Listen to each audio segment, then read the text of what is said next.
X, can you hear me? Yeah, I can hear you. All right, man. Hey, thanks for doing this, first of all. So we got to know, man, saw you rubbing David Roddy's arm before that second shot. I also hear you're a magician on the side. Can you talk to us about what you were doing there and what was going through your mind? Well, obviously Drake fouled Roddy on that shot and put him to the line. And it was pretty much if he made both, the game was over. So he made the first one. There was some sort of stoppage to where it was delaying him from shooting the next one. And I don't really know why I decided to do that, but I was like, we ain't got nothing to lose at this point. Might as well try anything. And I tried to do some voodoo on his arm, and I guess it worked. X, we talked to some of the other guys about this the other night, but obviously last year there was very few fans allowed in.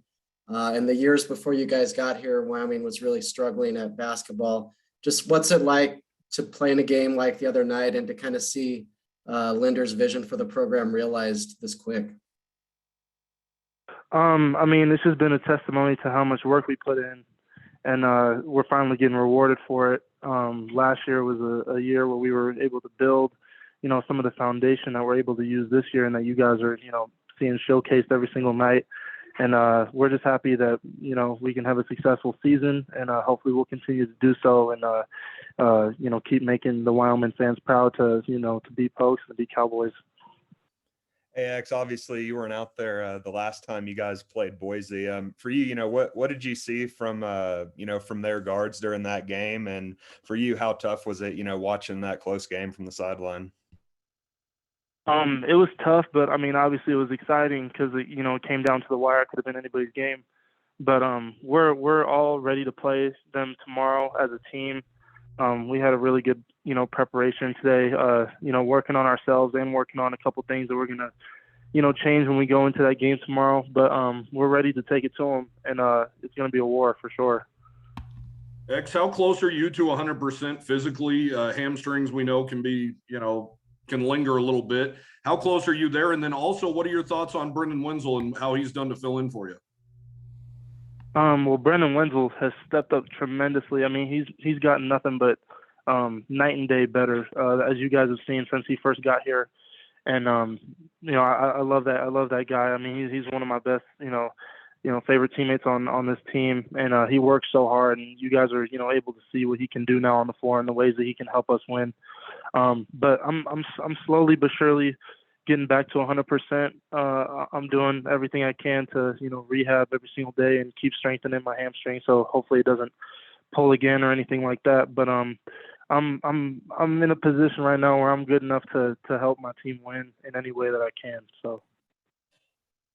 Did you enter it on literally the last seconds of Utah State chasing down that last shot? And how close do you think you are to getting back to your early season form now that you've played in a few games? I don't know. I guess time will tell. I'm getting my rhythm back, trying to figure out, ways that I can, come in off the bench and help my team win and make some winning plays for us, and take some of the pressure off of Maldo and some of the other guys when it comes to handling the ball and making plays and things of that nature. So it's just a day by day thing that I'm plugging away at. X, after last year and everything, what's it been like these past couple games, especially tomorrow, playing in a game between top two teams where you really have these high stakes that weren't there last season? Well, for us, every game is the next big game. We don't really single out certain matchups or opponents, because in the position that we are with the record that we have, everybody, is coming after you. You have a big target on your back. So we're just worried about whatever the next game is, and it just so happens to be Boise tomorrow. I'm sure you've seen Marcus Shaver been making some unbelievable clutch shots for Boise State. What are your thoughts on him and what it's going to take to slow him down, which you guys did a great job of in Boise? Yeah, I mean, Drake did a phenomenal job of zipping him up when we played him the first time this year, and I expect Drake to do that again. Hopefully this time around it won't come down to a last-second shot, but if it does, we're going to make sure that it doesn't get in his hands.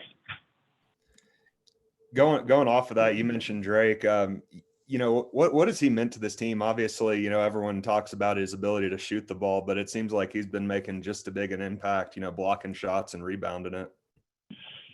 Yeah, I mean, everybody focuses on his shooting because, that's like what shows up most of the time on the stat sheet and it's flashy and whatnot. But he does so much for us off the ball, and just how athletic he is. He's able to, be a guy who can block shots and get rebounds and really help take the pressure off of Graham and some of the other guys when it comes to rebounding. And that's been huge for us this year. We've tried to make it part of our identity to be a good rebounding team, and he's helped us do that.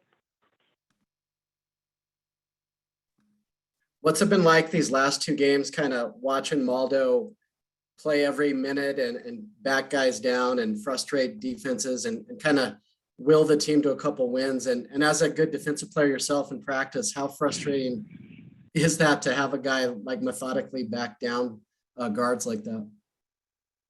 I mean, that's just what he does. I mean, he's our leader, he's our captain, and that's just the type of player he is. He's going to lull you to sleep and get to his spots, and there's not really much you can do about it because he's either going to score or he's going to go to the free throw line. And so we just try to be on the perimeter to help, create space for him so that he has, room to operate, and we're there if he needs us.